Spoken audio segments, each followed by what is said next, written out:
Fala pessoal do Masters Tech, aqui quem fala é o Jovino e eu estarei aqui junto com vocês durante o curso do ESP32 e desejo desde o início uma ótima aprendizagem e um excelente curso para cada um de vocês, certo? Espero que possam continuar com nós do início ao fim. Bom, mas antes de começarmos a falar sobre coisas práticas e criar projetos, é importante entendermos o que é o ESP32. E ele pode ser definido como uma placa de desenvolvimento de alto desempenho, que é utilizada para projetos que precisam do Wi-Fi, como automação ou robótica, pois uma das suas grandes vantagens é possuir o Wi-Fi integrado e também o Bluetooth, o que acaba sendo uma vantagem se comparado a outras placas de desenvolvimento, como o Arduino, que você precisaria de um módulo Wi-Fi à parte para que pudesse utilizar. Bom, esse camarada aqui, ele é a evolução do ESP8266, como muitos podem conhecer. Algumas das suas características são as suas interfaces, como com cartão SD, que possibilita você estender a memória de armazenamento do ESP32, a WAT, que é universal, a Synchronous Receive Transmit, que é usada para comunicação serial assíncrona. E, bom, o ESP32 ele possui várias interfaces UART, o que possibilita permitir a comunicação com outros dispositivos seriais, como computadores, GPS, módulos, entre outros, vocês sabem. O SPI, que é o Serial Peripheral Interface, que é uma interface de comunicação síncrona, que é ideal para conectar sensores, display e módulos de memória. Tem o SDIO, o Secret Digital Input e Output, que é uma interface usada principalmente para comunicação com cartões SD e modos Wi-Fi adicionais, o que permite você expandir a capacidade do dispositivo nesses dois aspectos. O I2C, que é uma interface de comunicação síncrona, que é usada para conectar vários dispositivos em um único barramento e é ideal para a utilização com comunicação com sensores e outros periféricos que requerem apenas duas linhas de comunicação. O I2S, o Integrated Inter IC Sound, que é a interface dedicada à transmissão de áudio digital e é usada para conectar dispositivos de áudio como codecs de som, microfones digitais e decks de áudio. O Infrared, que permite, né, o ESP ter a capacidade de comunicação infravermelha, o que permite enviar e receber sinais desse tipo, o que é extremamente útil para você ter um controle remoto e comunicação sem fio a curto alcance, claro. E temos também o PWM LED e o PWM motor, que é usado para controlar a luminosidade de LEDs e a velocidade de motores. O ESP32 ele possui vários canais PWM, o que permite você ter controle de vários LEDs ou motores simultaneamente. Sobre a tensão da alimentação, a gente vai cair no pino fim, que recebe uma tensão de alimentação na faixa de 4.5 e 12 volts, o que permite você alimentar o ESP32 diretamente de fonte de alimentações comum, como baterias ou adaptadores de corrente contínua. Mas durante o desenvolvimento, nós vamos utilizá-lo apenas no computador. Apenas no caso de precisarmos de uma maior alimentação, que pode ser um problema futuramente. Mas vamos um passo de cada vez, certo? Sobre conectividade, a gente já falou sobre o Wi-Fi e o Bluetooth 4.2, que inclui o Bluetooth Low Energy, o BLE, e isso possibilita a comunicação com dispositivos Bluetooth, como sensores, smartphones e outros microcontroladores. Um pouco sobre o Wi-Fi, entra na questão de que o ESP ele pode se conectar à rede sem fio e atuar como um ponto de acesso ou até mesmo como cliente. Isso é fundamental para projetos de IoT que acabam exigindo essa conexão com rede. A CPU, que é um X-Tensor Dual Core 32-bit LX6 e ela oferece uma alta performance para o processamento para tarefas complexas e simultâneas, pois ele pode executar dois processos ao mesmo tempo, o que é ideal para aplicações que exigem muita tarefa. A sua corrente de consumo típica é de 80 mA e a sua corrente máxima é de 500 mA. A sua memória RAM é de 520 KB de SRAM e o que permite para armazenar variáveis e executar programas, a memória RAM, no caso do ESP32. E essa quantidade de memória é suficiente para a maioria das aplicações IoT e embarcado, o que oferece um bom equilíbrio entre a capacidade e também o consumo de energia. Agora sobre um pouco do hardware, vamos fazer um tour aqui.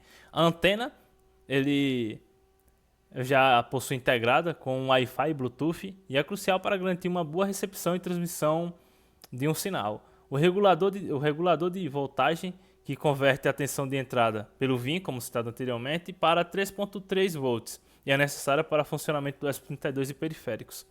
O reset e o N, que é o botão de reset que permite reiniciar o microcontrolador, útil durante depuração e desenvolvimento. O USB Input, que é a entrada USB, é para programar o nosso ESP32 e para comunicação serial, o que também pode permitir o fornecimento de energia ao dispositivo. O boot é usado para colocar o ESP32 em um modo bootload para que você possa atualizar o seu firmware. O CP2102 é um chip e é um conversor USB para o WAT, que facilita a comunicação serial entre o computador e o ESP32 para programação e depuração. O ESP32 ROM32 é um módulo e ele é o coração do nosso ESP32 DevKit V1, contendo o microcontrolador, memória, antena e outros componentes essenciais. Ele basicamente é o que vai fazer todos esses camaradas funcionarem bem juntos. Sobre os pinos, nós temos vários PWM, que, como citado anteriormente, é para controlar a intensidade do LED ou a velocidade de motores. Temos o DPO Touch, que permite configurar sensores touch, permitindo a criação de interfaces de toque simples e sem componentes adicionais. O DPO ADC, que vem de Analog to Digital Convert, que permite a leitura de sinais analógicos. O DPO DEC, que vem de Digital to Analog Convert, que é útil para gerar sinais analógicos. Ou seja, o ESP32 ele pode tanto receber sinais analógicos quanto enviar esses sinais. Agora, sobre pinos que não são DPO, temos o VIN, que é a entrada de alimentação, e a faixa recomendada é de 5 a 12 volts e é usado para fornecer energia ao ESP32. O GND, que é o Terra, este é o pino comum para todos os circuitos. O Enable ou EN, que é o pino de ativação do regulador de 3,3 volts, levando esse pino ao GND, o ESP32 será desligado. Temos o 3V3 e a saída de 3,3 volts. Esse pino pode fornecer até 500 mA de corrente para alimentar periféricos externos. Bom, agora sobre o ambiente de desenvolvimento. Possuímos aqui para programar o ESP32, nós possuímos o Arduino IDE e o Platform I/O. Bom, nesse curso nós vamos estar utilizando o Arduino IDE, mas apenas devido à minha familiaridade com essa plataforma, mas a ideia ideal é aquela que te deixa mais confortável. Então você pode optar pelo Platform I/O ou por qualquer outra. Mas nesse curso nós vamos estar ensinando através do Arduino IDE, o que acaba não afetando a sua aprendizagem de nenhum modo. Bom, então vamos à prática. Agora nós vamos instalar o nosso IDE e também configurá-la para utilizar o ESP32, ok? Então vejo vocês mais à frente. Para fazer a instalação do Arduino IDE, precisamos entrar no seu site oficial. E para isso pesquisamos o seu nome no Google e entramos no primeiro site. Apenas verifiquem se vocês não vão estar entrando em um site que tem patrocínio ao lado, pois vai ser apenas uma propaganda. Bom, vocês provavelmente vão estar em um site semelhante a esse, dependendo de quando vocês estiverem vendo este vídeo, e vocês vão encontrar o Download Options. Aqui tem várias opções, dependendo do teu computador você escolhe o que se adequa a você. No meu caso vai ser o primeiro. Bom, aqui nessa tela vocês podem contribuir com algum dinheiro, mas podem apenas vir aqui em Just Download e fazer download sem contribuir. E aqui vocês podem inscrever o teu e-mail para receber novidades e fazer o download, ou apenas fazer o download aqui embaixo, como eu vou fazer agora. Bom, vocês vão instalar e vão apertar em salvar. Eu já tenho o Arduino IDE baixado, então nesse caso eu apenas vou entrar aqui na pasta de downloads e instalar. Bom, vamos instalar, dando 2 cliques vamos entrar nessa tela. Vocês podem instalar para todos os usuários ou apenas para você. Eu vou apenas instalar para mim. Aqui vocês escolhem onde querem instalar isso. Eu vou estar só mudando o disco. Eu vou colocar no disco D o meu Arduino IDE. Eu vou apertar em instalar. Bom, aqui pode demorar um pouquinho. Bom, enquanto isso vamos apenas conversando, certo? Bom, não sei o que conversar com vocês, como tá vindo a vida, como vocês estão, vocês trabalham, vocês estudam, vocês apenas estão aprendendo eletrônica por hobby ou trabalho, faculdade, coisas do tipo. Essa barrinha não carrega e a gente está ficando sem assunto, né? É um pouco complicado conversar com quem você não vê. Bom, após instalar, graças a Deus, vamos apertar em concluir e manter essa caixinha de executar o Arduino IDE, pois nós queremos entrar nele agora, pois vamos precisar configurá-lo para que aceite o ESP32, pois a ideia do Arduino nativamente não aceita o ESP32. Bom, e para isso nós precisamos vir aqui em arquivo ou files, dependendo do idioma que estiver. Vamos vir aqui em preferences ou preferências, se estiver em português. Alguns pontos que precisamos destacar é tema de cores, nós podemos colocar aqui escuro, alto contraste, o idioma é aqui, então vocês podem passar para português. E o que vamos precisar é dessa URL de gerenciamento de placas adicionais. E para encontrarmos a URL para a placa do ESP32, vocês vão precisar entrar no link que eu vou estar deixando na descrição para o material da aula e vão acabar caindo nessa pasta do Drive, na aula 1. E aqui vocês vão encontrar a URL ESP32, um arquivo TXT. Basta que vocês entrarem aqui e copiarem todo esse link, dando um Ctrl A, mas eu não posso, senão eu vou pausar a gravação. E dá um Ctrl C para copiar o texto, volta na ideia do Arduino e aqui vocês colam esse link. Apertando OK aqui, mas está tudo certo.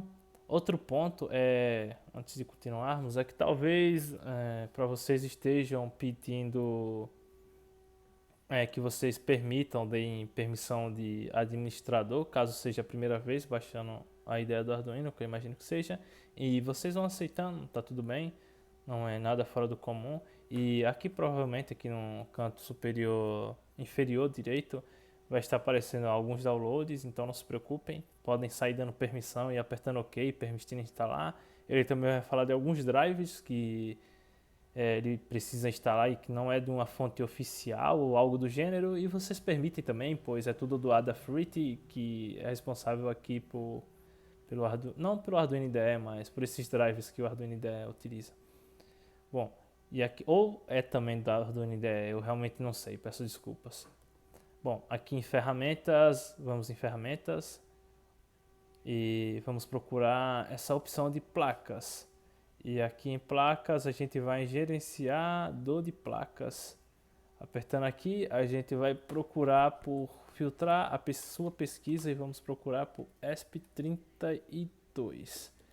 Estamos atrás da que é produzida justamente pela Expressify Systems, que é essa segunda aqui. Não confundam com essa primeira, a gente quer justamente essa segunda aqui de baixo, que é Expressify Systems. Ok? Então vamos apertar instalar aqui. Ele vai começar a baixar a biblioteca necessária para usarmos o ESP32. Isso daqui talvez seja um pouco demorado, eu não sei. Bom, eu vou pausar o vídeo e já já a gente retorna, ok? Fiquem no aguardo, que vai ser só apenas um segundo para vocês, então não se preocupem. Pronto, pessoal, agora que instalamos a biblioteca do ESP32, vamos pegar a nossa placa, selecionar a nossa placa, que no meu caso, e eu não sei o de vocês, mas se vocês olharem atrás da sua placa, deve ter alguma marcação.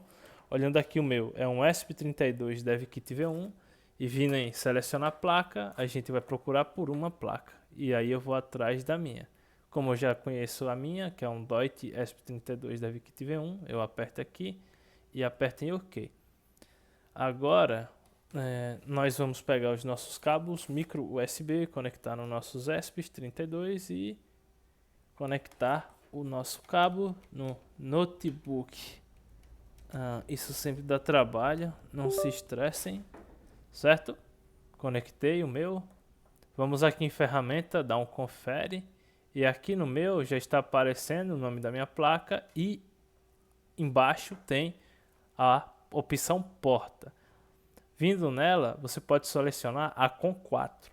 Caso não apareça essa opção, vocês vão precisar instalar um drive específico, que é um driver para comunicação do ESP32 com a nossa porta serial. Que o que acontece é que ele utiliza um conversor USB serial para que seja possível fazer essa comunicação entre o nosso computador e o chip do ESP32. E, bom, eu também já deixei ele disponibilizado naquele mesmo link aqui nessa parte de drivers. Entrando aqui, você vai vir no CP210, que é o nosso driver específico para isso no ESP32. Você vai selecionar a versão que você quer e vai baixar. No meu caso era o Windows, mas eu já baixei e já deixei aqui. E aí vocês vão vir aqui e para o caso do Windows, você pode instalar a versão 64 bits ou 32, dependendo do seu computador. Bom, eu já tenho isso daqui instalado, então não vou precisar instalar novamente, mas caso não apareça uma com, vocês vão nessa opção e instale. Caso ainda não funcione, eu sugiro que vocês reiniciem o computador de vocês, pois isso já deve solucionar o problema. E lembrando, sempre aqui nesse canto superior esquerdo, garanto que tenham a sua placa aqui no canto, pois se você não tiver com ela selecionada pode acabar gerando um problema. Bom, agora também para a gente verificar o funcionamento, vamos em arquivos, em exemplos e em Basics. E aqui em Basics vamos selecionar o Blink. Ele vai abrir um segundo Arduino IDE, a gente fecha esse primeiro. E aqui vai ter esse código simples, ignorem essa centena de comentários aqui em cima. O que importa é basicamente isso daqui. Essa estrutura, não se preocupem agora, pois nas próximas aulas nós vamos estar explorando ela e explicando um pouco mais. Só que é importante utilizarmos ela para que possamos verificar o funcionamento do nosso ESP32 e do nosso ambiente de desenvolvimento. E aqui em cima, no nosso canto superior esquerdo novamente, vai ter essa seta para a direita, que é o carregar. E ao apertar nela, nós vamos subir o nosso código na nossa plataforma de desenvolvimento. Agora a gente espera compilar, não deve demorar muito, pois é um exemplo simples. Bom, outro detalhe, nessa primeira aula, vocês não vão estar vendo as minhas mãos, nem o meu ESP32, pois eu não acho que tenha necessidade de fazer isso. Mas nas próximas, não se preocupem, vocês estarão podendo vislumbrar um pouco das minhas mãos, então não se preocupem. Na próxima aula vocês já estarão vendo isso.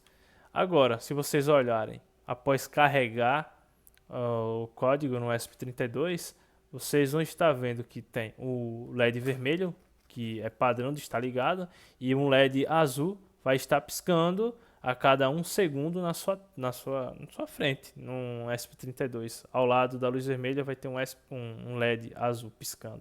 Isso, se ocorrer, significa que a sua placa está ok, pelo menos nesse aspecto, e que o ambiente de desenvolvimento também está funcionando corretamente.